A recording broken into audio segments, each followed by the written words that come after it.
उत्तराखंड, जो विश्व में देवभूमि के नाम से जाना जाता है, यहाँ की पहचान ही देवभूमि नाम में समाहित है।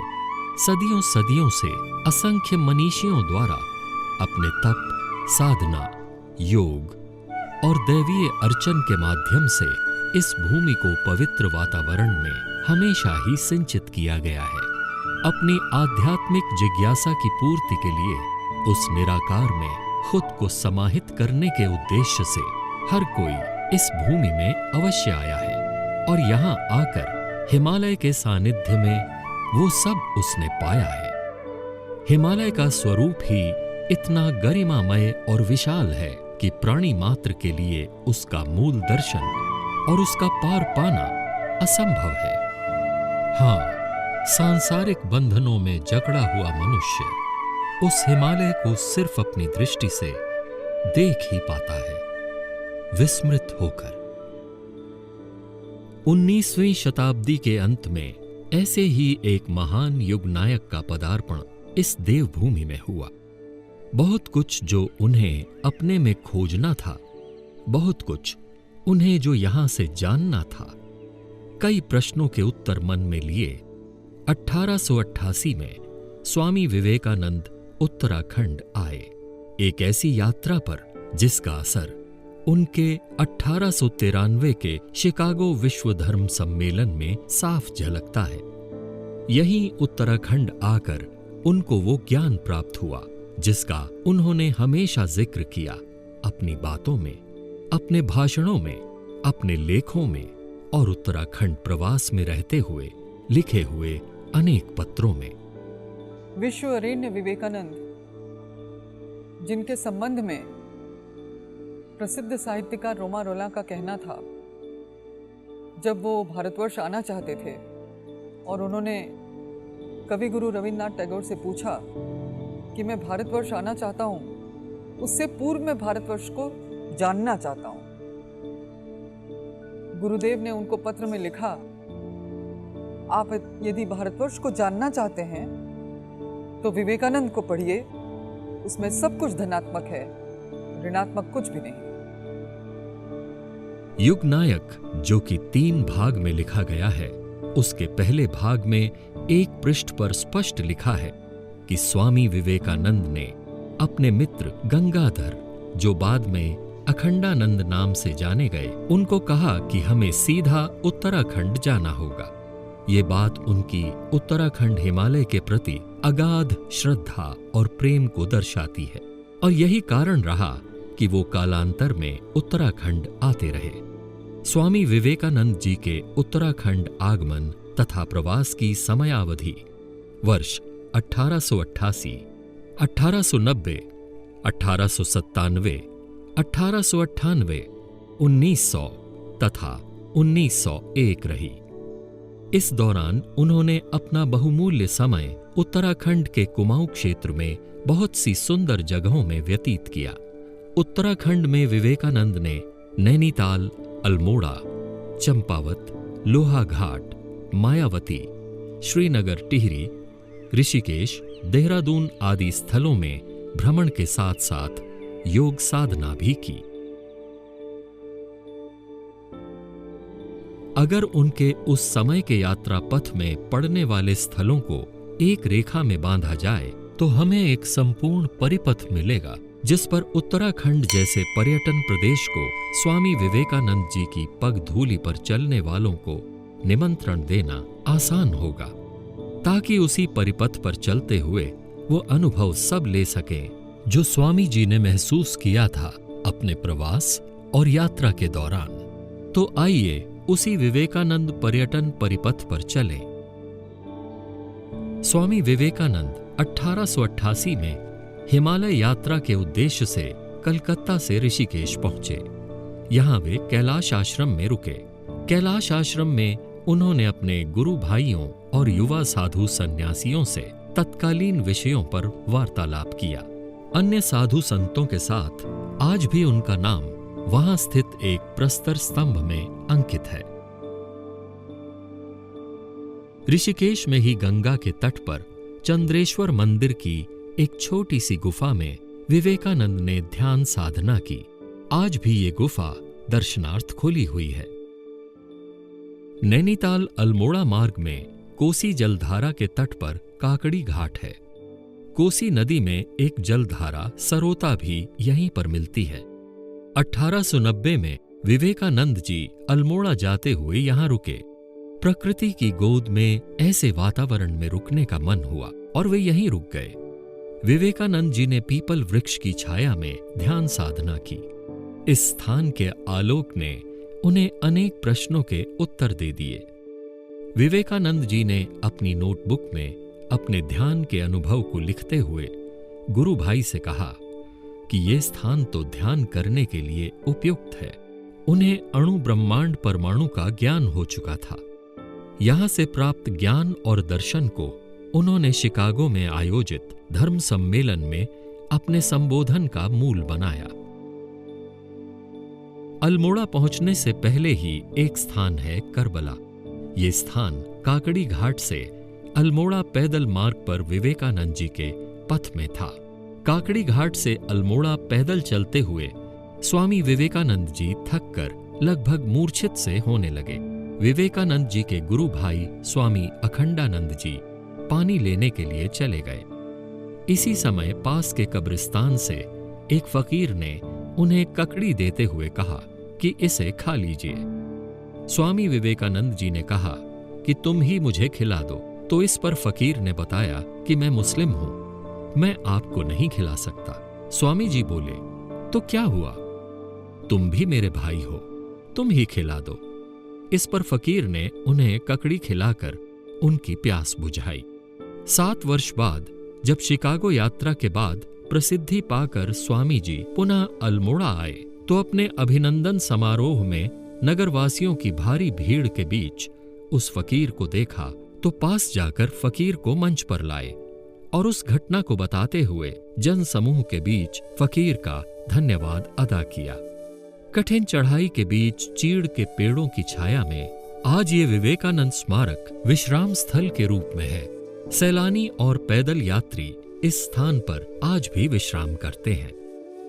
अल्मोड़ा से लगभग 8 किलोमीटर की दूरी पर ऊंची पहाड़ी कसार देवी है। पहाड़ी की ऊंचाई पर देवी का मंदिर है। हिमालय के सुंदर नजारों के बीच यहाँ से अल्मोड़ा नगर सहित दूर दूर तक फैली घाटियों और छोटे छोटे गांवों के दृश्य अनुपम हैं।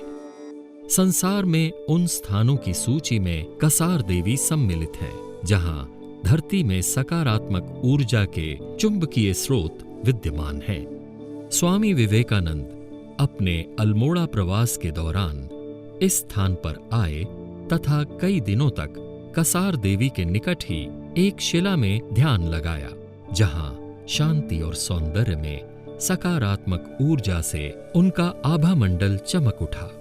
कसार देवी का संपूर्ण इलाका आजकल पर्यटकों और सैलानियों की खुशगवार सैरगाह के रूप में प्रचलित है। अल्मोड़ा नगर की पश्चिमी पहाड़ी की ऊंचाई पर स्याही देवी का मंदिर है। सघन वनों के साथ यहाँ प्रकृति का सौंदर्य बिखरा है और वातावरण शांत है। स्वामी विवेकानंद जी अल्मोड़ा प्रवास के दौरान अपने एकांतवास हेतु यहाँ पहुंचे। ध्यान तथा ज्ञान का कौतूहल स्वामी जी को ऐसे ही स्थानों पर प्राप्त होता रहा। ये स्थान स्याही एस्टेट के नाम से जाना जाता था। स्वामी विवेकानंद 1897 में 18 मई से 19 जून तक और 11 जुलाई से 23 जुलाई तक देवलधार एस्टेट में रहे। उनके प्रवास के 46 दिन इस स्थान के दिव्य हिमालय दर्शन के बीच रोमांच से परिपूर्ण बीते। विवेकानंद जी सुबह और शाम प्राकृतिक सौंदर्य के मध्य हिमालय पर सूर्य तथा बादलों की जुगलबंदी को निहारते और घुड़सवारी का रोमांच लेते। गुडविन ने देवलधार के अप्रतिम सौंदर्य से अभिभूत होकर लिखा, काश इस स्थान की सुंदरता को मैं अपने शब्दों में अंकित कर पाता। अल्मोड़ा से लगभग 56 किलोमीटर तथा बागेश्वर से लगभग 24 किलोमीटर की दूरी पर सौंदर्य युक्त मार्ग से होकर ये स्थान है। नैनीताल देश के लोकप्रिय हिल स्टेशन में से एक खूबसूरत पर्यटन स्थल है। स्वामी विवेकानंद जी 19 मई से 25 मई 1898 तक 2 ग्रुप के साथ, जिसमें उनके गुरु भाई तथा अनुयायी और दूसरे ग्रुप जिसमें यूरोपियन सम्मिलित थे, के साथ नैनीताल प्रवास में रहे। उनकी शिष्या निवेदिता ने स्वामी विवेकानंद के साथ भ्रमण पुस्तक में ये उल्लेख किया है। ये उनके संस्मरणों की हिंदी अनुवाद की पुस्तक है। निवेदिता ने नैनी झील की झुरमुट के मध्य मंदिरों की भव्यता और स्वामी जी की सैर के साथ साथ विभिन्न विषयों पर चर्चा का उल्लेख किया है। प्रबुद्ध भारत, अवेकनिंग इंडिया, ये एक ऐसा उस समय जो 1896 में जिसका पब्लिकेशन चेन्नई से शुरू हुआ था, मद्रास कहते थे उस समय, उसको दोबारा से स्वामी विवेकानंद ने शिकागो से लौटने के बाद शुरू किया और कैप्टन सेवियर और मिसेस सेवियर के साथ ये अल्मोड़ा से इसका पब्लिकेशन शुरू हुआ। और थॉमसन हाउस एक जगह है जहाँ पर इस समय एक पॉलिटेक्निक रन करता है मॉल रोड में अल्मोड़ा में, वहाँ पर ये छापाखाना लेकर आए। सेवियर दंपत्ति जो है लंदन से छापाखाना लेकर आए और प्रबुद्ध भारत का छापना शुरू किया और पहला इशू जो है वो अगस्त 1898 में शुरू हुआ और आज तक ये छप रहा है। ऐसी मायावती में 1898 में जोसेफाइन मैक्लॉयड के साथ जब वो आते हैं ये लोग, कैप्टन सेवियर और मिसेस सेवियर, ये फौज में थे। कैप्टन सेवियर एक फौज के थे और उनकी मिसेस भी थी, और वो स्वामी विवेकानंद की प्रेरणा से यहाँ आते हैं और वहाँ जो उन्होंने मायावती का द्वैत आश्रम एस्टैब्लिश किया स्वामी विवेकानंद की प्रेरणा से, वहाँ भी आप देखेंगे इतना बड़ा हॉस्पिटल जो इतने सुदूर क्षेत्र में गांव के लोगों की सेवा शुश्रूषा कर रहा है। वहाँ मेडिटेशन पॉइंट भी है। वहाँ विवेकानंद झील करके जो पानी का रिजर्वायर है उसको चारों तरफ से इस तरह से प्लास्टिक से घेरा गया है कि वो पानी जमता नहीं है। और वहीं पर ऑर्चर्ड्स में सारे फल फूल सब्जियां उगाई जाती हैं जो हॉस्पिटल के भी काम आती हैं, वहाँ जाने वाले लोगों के भी काम आती हैं। विवेकानंद कुमाऊं से होकर गढ़वाल की ओर बद्रीनाथ धाम के दर्शन के लिए निकले। यहीं से वे केदारनाथ यात्रा का उद्देश्य भी लेकर चले थे, किंतु अकाल जैसी विषम परिस्थितियों से यात्रा को रोक दिया गया था। विवेकानंद निराश होकर श्रीनगर की ओर लौट आए। यहाँ अलकनंदा के तट पर कुछ दिन प्रवास किया। टिहरी में भागीरथी के तट पर ध्यान साधना व प्रवास किया और कुछ दिनों बाद देहरादून चले आए। शिवालिक पहाड़ियों की तलहटी में सुंदर स्थल राजपुर के निकट ये बावड़ी शिव मंदिर है। देहरादून से मसूरी के पुराने मार्ग में शांत पेड़ों की झुरमुट और चिड़ियाओं की चहक से परिपूर्ण वातावरण में स्वामी विवेकानंद जी पहुंचे, जहां उनकी भेंट अपने एक गुरु भाई स्वामी तुरायानंद जी से हो गई। वे यहां रुके और ध्यान साधना की। मसूरी की तलहटी में राजपुर का ये इलाका खुशगवार है। मंदिर के पास आज भी पानी की बावड़ी है, जिसके मीठे पानी का प्रयोग स्थानीय लोग कर रहे हैं। राजपुर से मसूरी के बीच पैदल यात्रा का आनंद पर्यटक तथा सैलानी आज भी लेते हैं। उत्तराखंड हिमालय केवल तीर्थाटन, पर्यटन, रोमांच या नैसर्गिक सौंदर्य का ही केंद्र नहीं, बल्कि ये धरती ज्ञान और दर्शन की प्रयोगशाला भी है।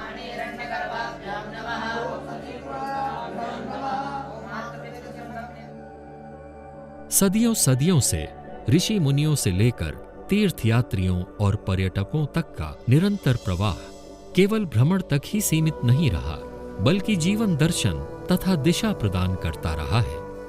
असंख्य उदाहरणों के बीच यदि हम सिर्फ पूरे विश्व में भारत की आध्यात्मिकता तथा दर्शन को स्थापित करने वाले स्वामी विवेकानंद के उत्तराखंड हिमालय में उनके भ्रमण पर नजर डालें, तो पाते हैं कि हिमालय के इसी भाग में उन्हें जो अनुभूति और स्पंदन मिला, उसी से उन्होंने अपने दर्शन दृष्टिकोण को विशिष्ट स्वरूप प्रदान किया। यही कारण है कि स्वामी विवेकानंद उत्तराखंड में एक बार नहीं अनेक बार आए। आइए इस पथ की अनुभूति को अपने में समाहित करने इसी विवेकानंद परिपथ पर उत्तराखंड में